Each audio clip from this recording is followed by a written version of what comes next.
The Maverick continues our special Merry Christmas greetings and wishes this evening with the sport that's been in the news recently, netball.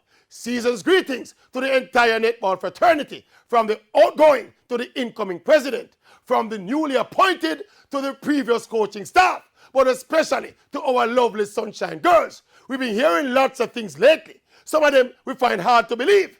Say some are no hype and hard to deal with and are out of control and have become a set of prima donnas. I don't want to hear it. Let us think forward to the new year.